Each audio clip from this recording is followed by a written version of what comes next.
Those are the asymptotes. These are the asymptotes of the hyperbola, like we talked about Friday. I think it was. Remember we talked about conic sections Friday? Yeah, it's that bad. Yeah. All right, so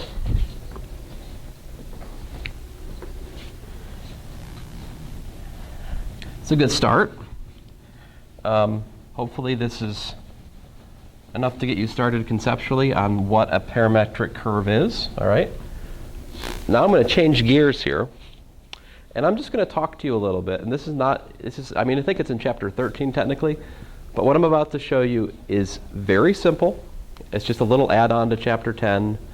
I think it will make what we're doing easier in the big scheme of things.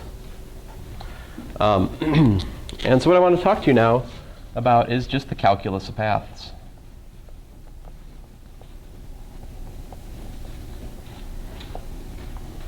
All right. I suppose technically this is section 13.4 or something, but I don't know. So here's the deal. The derivative with respect to t of, say, x of t, y of t. By the way, so as people go on, people tend to use x of t and y of t for these as opposed to f and g because, well, it's x and it's y as a function of time, right? So it's not a bad label. Anyway, how do you differentiate a pair? Now hold on. You're going to have to really work hard to remember this rule. So I want you to pay close attention because it's like really non-intuitive.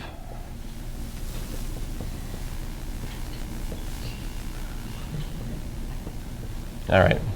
Okay, I was being slightly sarcastic. But yeah, that's that.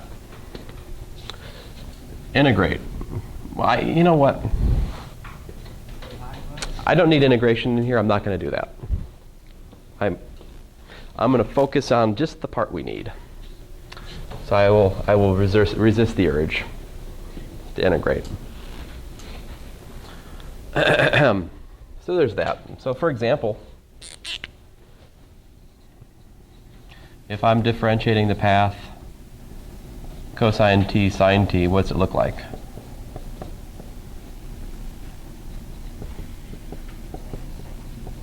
Right? Or if I'm going to differentiate the path, some constant plus t squared e to the bt, where b and c are constants, what is it? Mm-hmm. b e to the bt, yeah. Chain rule. All right, great.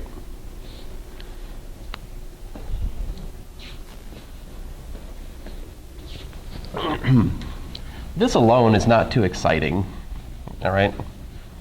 We need to develop a little bit of algebra for paths.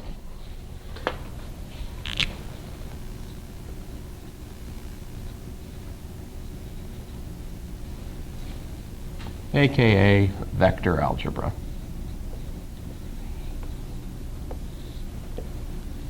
So how do you add vectors? If I have R1 plus R2, all right, what's it equal to?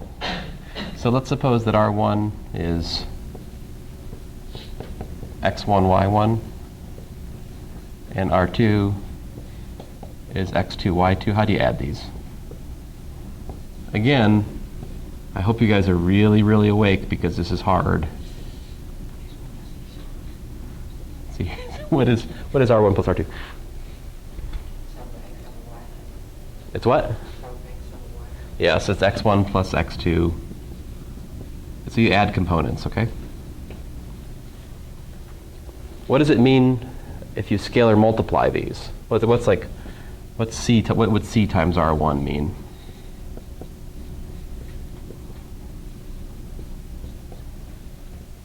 So this is a definition, right?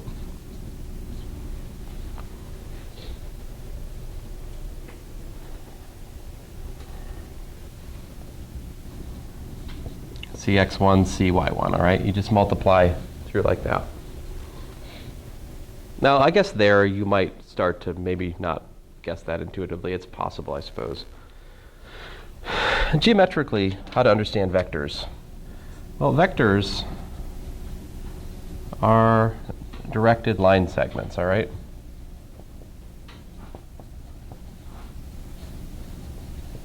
So there's another interpretation here that I have been hiding from you. I've been talking about vectors as if they're points, and of course you can do that. Man, do I have one working marker up here? This is very annoying. Throw these things out. They're wasting my time.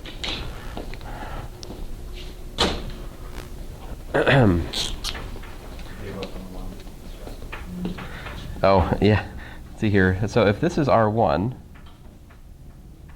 and this is R2, well, that's the thing. If you plot them tip to tail like so, then the resultant vector is from the origin like this. This is R1 plus R2.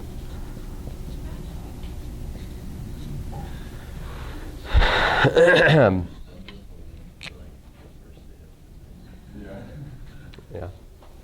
Send you a link to the first day of physics, yeah. But not everybody here is in physics, yeah. So if you're in physics, this is, to quote my son, boring. But so yes, R1 is X1. But if you aren't in physics, think about how this would be helpful to you when you took it. See why I'm doing it? All right, so so I'm making a correspondence here, right? So on the one hand, you've got this point, x1, x2, right? But I'm saying that y1, right? I'm saying that, we can think about this as the point x1, y2, or we can think about it as a directed line segment from the origin. Now, I typically use the notation bracket x1, y1 to emphasize that it's a directed line segment from the origin. But pragmatically, in terms of calculation, these are just equal. All right. Now, c times the vector, that's a scalar multiple, right? So that just like stretches it out or compresses it. All right. Again, if that's all there was, it wouldn't be that interesting. I'm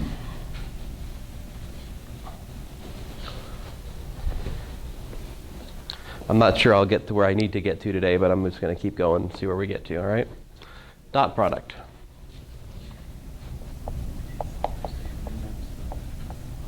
What is the dot product? If you have a vector A dot a vector B, in other words, A1, A2 dot B1, B2, what's this defined to be? This is defined to be A1, B1 plus A2, B2, okay? That's the definition of the so-called dot product. Now, the reason the dot product is interesting, well, one of the reasons it's interesting is if you take A dot A, what do you get?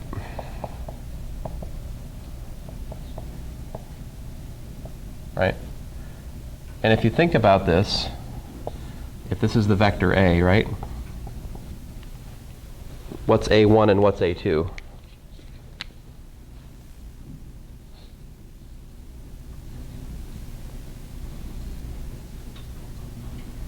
So what's the length of A?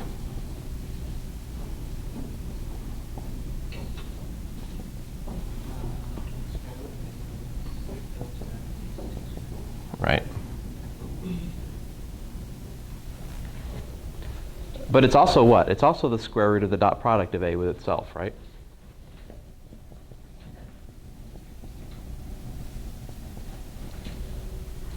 Now,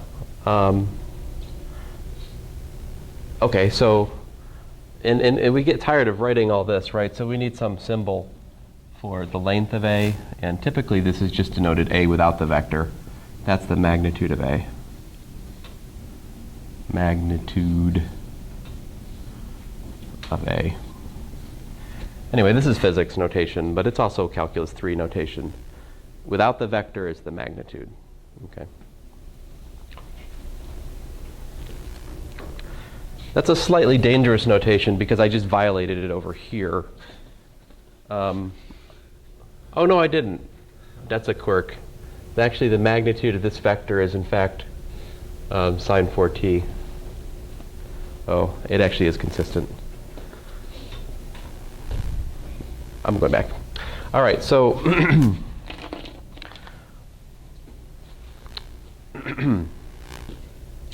let's see here. So what if we looked at, oh man, I don't know if I'm going to be able to work this. I guess no, I shouldn't try to derive it for you guys.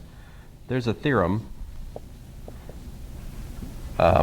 It takes me a good bit in my Calc 3 notes to derive this. But if you take the dot product of A and B, the reason it's so useful, one of the reasons it's so useful is this actually is equal to AB times the cosine of the angle between them. So here we have, this is A, this is B, here's the theta between them. This formula is essentially a corollary to the law of cosines. Anyway. All right, so the dot product also encodes the angle between vectors. All right.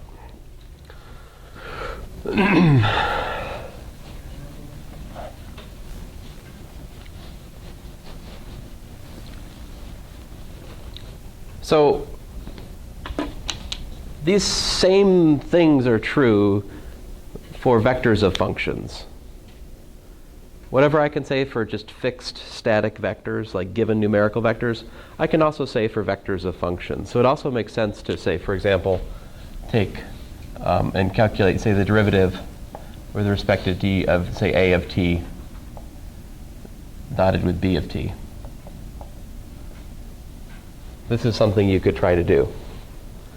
And wonderfully, there's a product rule that looks like this. This is dA dt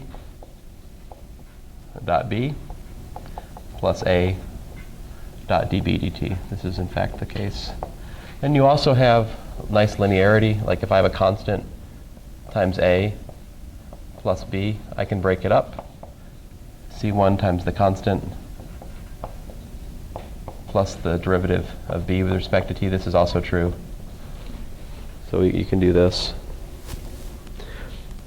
And I could prove all of these things. It would be nothing more than the definition of the dot product paired with these definitions over here on how to, and that one, how to differentiate component-wise.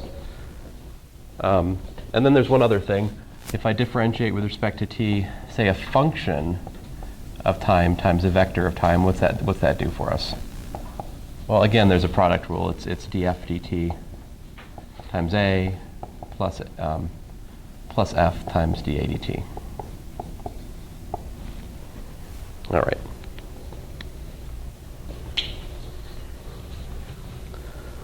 All right, so that's just a crash course in the calculus of paths. That's certainly all we need, maybe a little bit more than we need. I'm not even sure this matters to us this semester that much, if at all. Okay? But here's what does matter to us, definition. If R of t is a path, then v, which is equal to dr dt, is the path's what? Velocity. All right?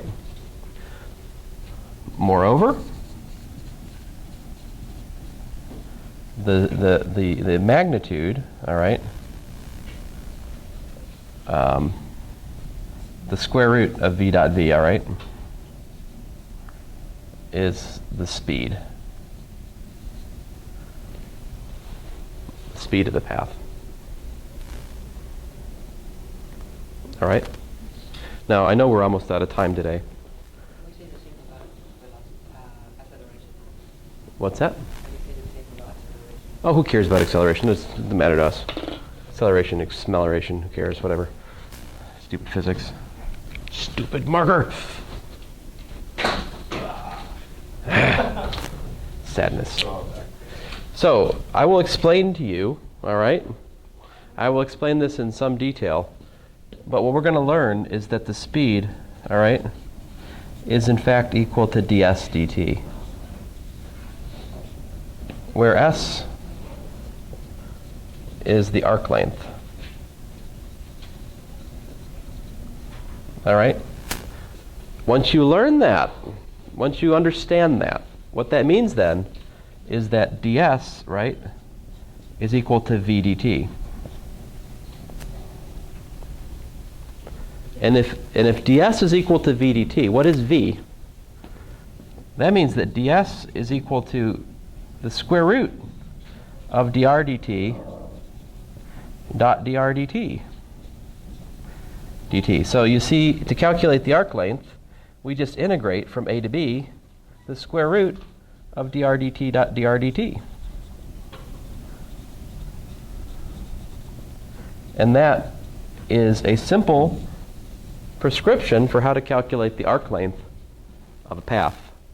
You calculate its velocity, you take the dot product of the velocity with the velocity, integrate that, square root of that, that's the arc length. Now, when you actually calculate dr dt dot dr dt, what is it? By the way, this dr dt dot dr dt, I'll tell you this and then I'll shut up. This is nothing more than dx dt quantity squared plus dy dt quantity squared, all right? But anyway, I have much more to say about this some other day. So with that, I will shut up. Anyway, I need to create for you some, see what I have to do is I either have to find appropriate problems in chapter 13 for you to work from like 13.4, just basic entry-level problems on the calculus of paths. I do want you guys to understand this, and I'd like to ask a simple question on the test about this, because actually, wouldn't you welcome a question on this rather than a question on this? Yes, I think you would. So anyway, I shut up. The next homework is due, what's tomorrow? Friday, right? So tomorrow, yeah. Just 10.1. No, it's due tomorrow. Let's just get it over with.